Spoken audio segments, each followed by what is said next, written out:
Hi, East Brunswick. Most of you know me. For those who don't, especially with a mask, I'm Victor Valesky, Superintendent of Schools. And because we can maintain social distancing and safety in my office where we're recording, I'm going to remove my mask for clarity. Previously, my messaging to you has been by phone, but the current situation we all find ourselves in is different. So today, my messaging is different. Since mid-March, when we all shifted to distance learning, we have been aggressively planning our reopening of schools. Earlier, I assured you that every decision in our recovery phase would be framed by analysis of the spaces we utilized for teaching, learning, gathering, and transporting, placement and organization of students and staff in those spaces, integration of medical, social, and important emotional supports with academics, communication that is timely, accurate, and consistent for families and township leaders, of course, environmental safety, and lastly, security. Since that time, our plan has evolved to exceed the requirements mandated by directives from the Department of Education. I want to thank all the stakeholders who contributed to this plan: parents, staff, administration, East Brunswick Education Association, our Principals and Supervisors Association, community leadership, and of course, our Board of Education. Everyone shared the same passion to make this plan the absolute best it could be under the conditions and constraints that we know at this time. The plan had to be flexible and adaptable, as we know these constraints may likely change between now and our anticipated start of school. I pledge that we will implement this plan with compassion. We need to be deliberate and consistent with this plan's implementation, but we all understand there will be a relearning phase during its rollout. Above all, safety will remain our dominant decision factor. Thank you to everyone who responded so quickly to our survey. It is clear that one choice doesn't meet the needs of all families. In addition to the survey, some of you have reached out to me personally. Some of you are ready for your children to return to school, and some of you don't feel ready to send them back yet.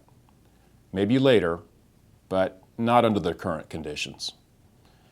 In fact, the first two requirements on the Department of Education checklist for reopening schools, released this past Monday, August 3rd, are that we implement a schedule for the 2020-2021 school year that includes in-person instruction in some capacity and provides public school facilities for at least 180 school days, and that we incorporate a policy regarding full-time remote learning services in accordance with the Department of Education guidelines. Early on, with our earliest conversations with the Board of Education, parent choice was a priority, and I'm proud to say our plan included both DOE requirements for in-person and remote instruction before the checklist was released. So join me. Let me show you how our reopening plan can work for you and what your children will experience depending on your individual choice for the beginning of this school year. East Brunswick Public Schools is committed to delivering high-quality instruction for students in spite of changing circumstances. The district's reopening plan includes resuming in-person instruction at all facilities with reduced capacities. Scheduling decisions have been informed after careful evaluation of health and safety guidance and mandates from the Center for Disease Control and New Jersey Department of Health, as well as state mandates and the governor's executive orders. Lastly, we have incorporated input from stakeholders about the needs of all students and the realities unique to East Brunswick Public Schools constituents. After review of the entire reopening plan, parents will be permitted to choose between one of two different styles of instruction beginning September 2020. Either a hybrid approach, which allows for some instruction in school and some instruction at home on a rotating schedule, or a full virtual learning approach. Parents will be asked to commit to their decision for the first marking period of the school year. It is critical to ensure that all students, regardless of where they will be during the day, receive a high-quality education. All students will participate in virtual learning to some extent.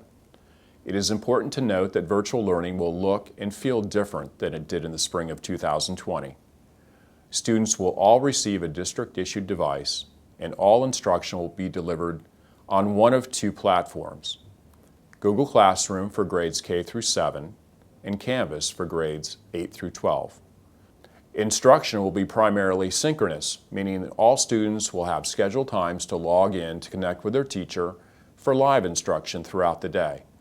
Standard grading, assessment, and attendance policies will be enforced.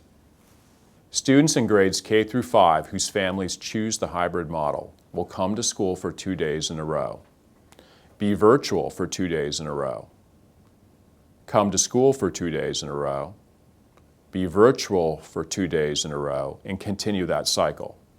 They will participate in in-person instruction with their teacher until dismissal at 1:15 p.m.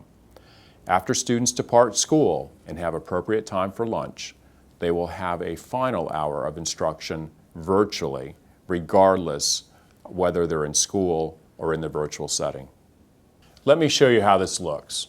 If your child is in hybrid group 1, in this case the blue group, your child will arrive at school by 9:10 a.m. and participate in person with the teacher until 1:15 p.m.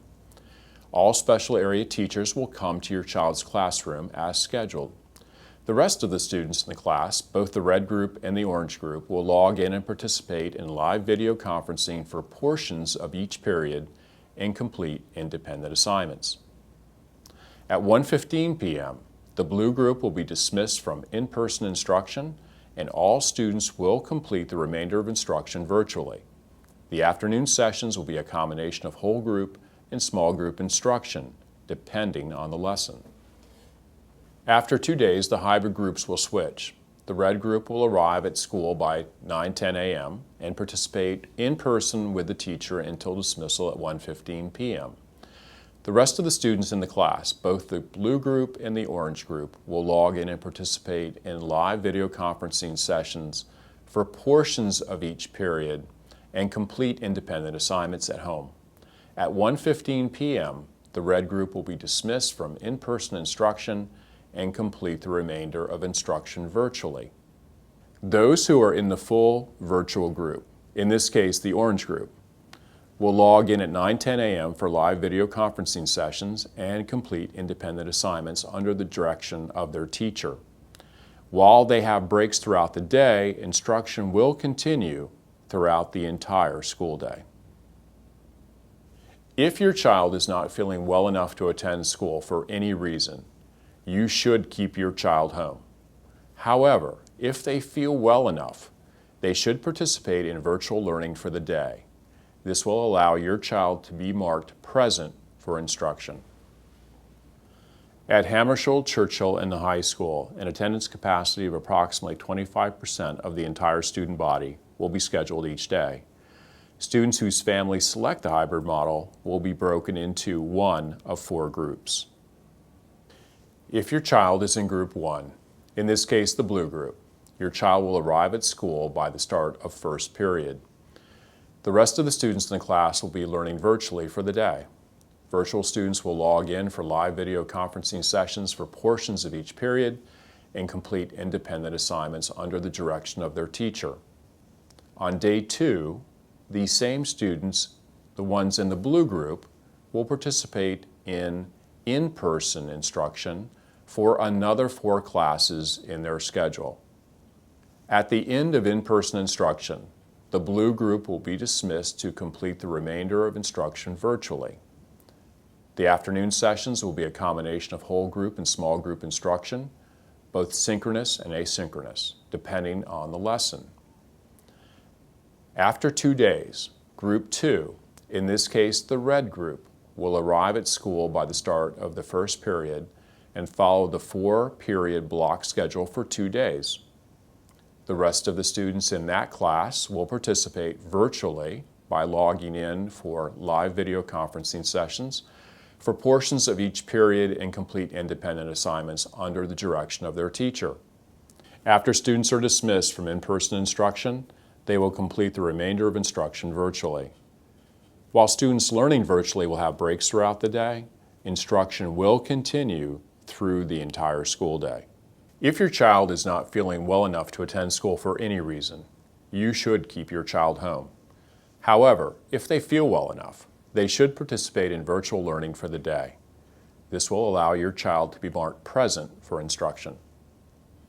If your child is in Group 3, in this case the green group, your child will arrive to school by the start of the first period. The rest of the students in the class will be learning virtually for the day. Virtual students will log in for live video conferencing sessions for portions of each period and complete independent assignments under the direction of their teacher. On day 2, these same students in the green group will participate in in-person instruction for another 4 classes in their schedule. At the end of in-person instruction, the green group will be dismissed to complete the remainder of instruction virtually. The afternoon sessions will be a combination of whole group and small group instruction, both synchronous and asynchronous, depending on the lesson. After 2 days, Group 4, in this case the mustard group, will arrive at school by the start of the first period and follow the 4-period block schedule for 2 days. The rest of the students in the class will participate virtually by logging in for the live video conferencing sessions for portions of each period and complete independent assignments under the direction of their teacher. After students are dismissed from in-person instruction, they will complete the remainder of instruction virtually. While students learning virtually will have breaks throughout the day, instruction will continue throughout the entire school day. The health, safety, and wellness of all our students and staff is our #1 priority. We'll be taking precautionary measures to ensure wellness, but we need the help of the entire East Brunswick community. Please make monitoring for symptoms of illness a daily activity in your home. Parents should assess their child at home prior to coming to school for any signs or symptoms of illness, as well as taking their temperature. Consider having a thermometer by your toothbrush or your keys as a reminder to self-monitor prior to school. Upon arrival, all staff and students will be screened for a fever. Next, please ensure that your child has a clean mask to wear to school each day. All staff and students are required to wear a mask throughout the day. Think about masks as part of your outfit. You can't go to school without your shoes. You can't go to school without a mask. Visitors to school will be extremely limited. However, any visitor that is admitted must wear a mask. Any student or staff member that begins to feel or show signs of flu-like symptoms will immediately be assessed by the school nurse. After medical assessment, they will be quarantined in the school's isolation room and wait for pickup by a parent or emergency contact. It is imperative that all parents update their emergency contact through Parent Access to include someone who is available to pick up the student within 30 minutes. Following current CDC guidelines, if a student is sent home from school ill, they must remain out of school for 24 hours, fever and symptom-free, without fever-reducing medication. These guidelines are subject to change, and the district will be monitoring these guidelines and making adjustments as necessary. For a student to return to school, they must present a doctor's note that they have been cleared to return. If the treating physician required a COVID test, the student may return after receiving a negative COVID test result. If a student tests positive for COVID, parents should immediately contact the school nurse, who will contact the County Department of Health. The County Department of Health will work in conjunction with the East Brunswick Public Schools to do contact tracing, notifications, and determine those who need to quarantine for 10 to 14 days, dependent upon recommendations and current CDC guidelines. Regular lunch, as expected by students and parents, will not be served during school hours. School meals are critical to student health and well-being. So to ensure students receive complete meals, the district will distribute meals similar to last year's grab-and-go model. Each custodian will be dedicated to the specific zones of their building to which they are assigned. The district's facilities cleaning practices will be expanded to supplement existing practices, including wiping all seats and touchable areas with an Orbeo cleaner and disinfectant, HEPA vacuum the entire floor surface, Sanitize the interior with an electrostatic sprayer dispersing hospital-grade disinfectant. Hand sanitizer, paper towel, and soap dispensers will be checked and refilled as necessary throughout each day. Social distancing may not be possible to achieve on every bus run. Therefore, in accordance with the New Jersey Department of Education report entitled The Road Back, Restart and Recovery Plan for Education dated June 2020, these minimum standards shall apply. Parents are encouraged to review Appendix C of the district's Restart and Recovery Plan for details regarding parent responsibilities and school bus ventilation, cleaning, and disinfecting. Students are required to wear a mask on buses at all times. Morning and aftercare will be offered on all days that students attend in-person instruction. There will be no occasional use program, nor will emergency drop-ins be allowed into the programs. All students and staff will be required to wear face coverings. Exceptions for face coverings include while eating or doing physical activities within their assigned group while maintaining social distancing. Additional information will be provided to families utilizing community programs. I am asking parents to complete their parent access forms by Friday, August 14th to select which instructional model they will choose for each of their children. Parents are asked to commit to their selection for the entire first marking period. Together, we can do this. No, together we will do this for the benefit of all East Brunswick students, all East Brunswick families, our school community, and the East Brunswick community. Thank you.